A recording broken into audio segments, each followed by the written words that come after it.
আসসালামু আলাইকুম। আশা করি যে যেখানে আছেন সুস্থ আছেন। আপনাদেরকে সবাইকে স্বাগতম জানাচ্ছি কুকিং স্টুডিও বাই আফসানাতে। প্রথমেই দেখে নিলেন আজকে রান্না করব দেশি মুরগি। এই জন্য আপনার সব যা যা লাগবে, যা মশলাপাতি সব আমি রেডি করে নিয়েছি। এই যে আজকেও মাটির কড়াইতে রান্না করব। এইখানে দিয়ে দিয়েছি তেল। আজকে কিন্তু পুরো রান্নাটাই আমি কিন্তু সরিষার তেলে রান্না করব।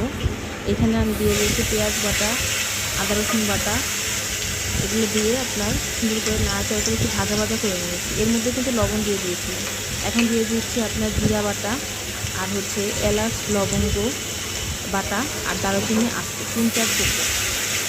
আর তারপরে আজকে কিন্তু আমি আপনার কাঁচামরিচটাও কিন্তু বেটে নিয়েছি। এই যে একটা তেজপাতাও দিয়ে দিলাম, আর একটা আস্তে শুকনো মরিচ দিলে দেখতে ভালো লাগে। আমার কাছে আস্তে শুকনো মরিচটা যখন আমি ধুলে আমি ঝাল খেতে পছন্দ করি, তো খাই, তখন আমার কাছে খুব ভালো লাগে। এই তো আমি রান্নার ব্যবহারের জন্য আমি পানিটা একটু গরম করে নিয়েছি। গরম পানি দিয়ে যে কোনো তরকারি দিলে তাদের স্বাদ হয়ে যায়। এখানে আমি আপনার একটু গরম পানির মধ্যে হলুদের গুঁড়া আর হচ্ছে গিয়ে ধনিয়ার গুঁড়া আর ভিজিয়ে রাখছি। এইভাবে ভিজিয়ে রাখলে মনে হয় কি একদম যে বাটা মশলার স্বাদ আসে। আজকে কিন্তু আমি মরিচটা কিন্তু শুকনো মরিচ কিন্তু পাটায় বাইটে নিয়েছি। আর শুকনো মরিচ যদি পাটায় বাইটে নিয়ে রান্না করেন তাহলে কিন্তু খাবারটা অসম্ভব মজা হয়, যেই কোনো তরকারি আপনি রান্না করেন। এই তো আমি এখন মশলাটা ভালোভাবে কষিয়ে নিব। আমার মশলাটায় তেল ছেড়ে দিয়েছে।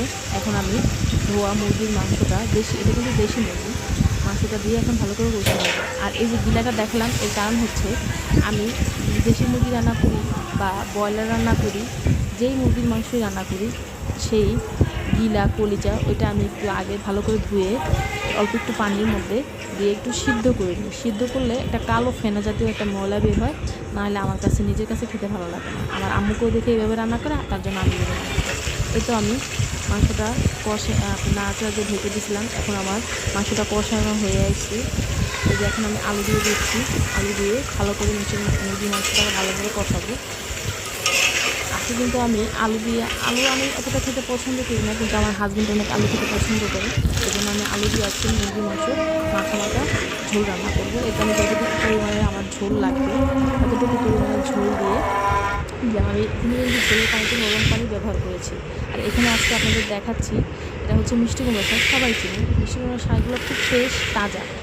এই শাকগুলো আমার মিষ্টি কুমড়ো শাক আমার খুবই পছন্দ। এই শাকের রেসিপি যদি আপনারা চান আলু দিয়ে চিংড়ি মাছ দিয়ে রান্না করি আমি কীভাবে, সেটা আমি দিতে পারি, অবশ্যই জানাবেন তাহলে আমাকে। এই তো আমার মুরগি মাংসটা রান্না হয়ে গেছে। আসসালামু আলাইকুম। আশা করি সবাই ভালো থাকবেন। আমার চ্যানেল সবাই সাবস্ক্রাইব করবেন। একটি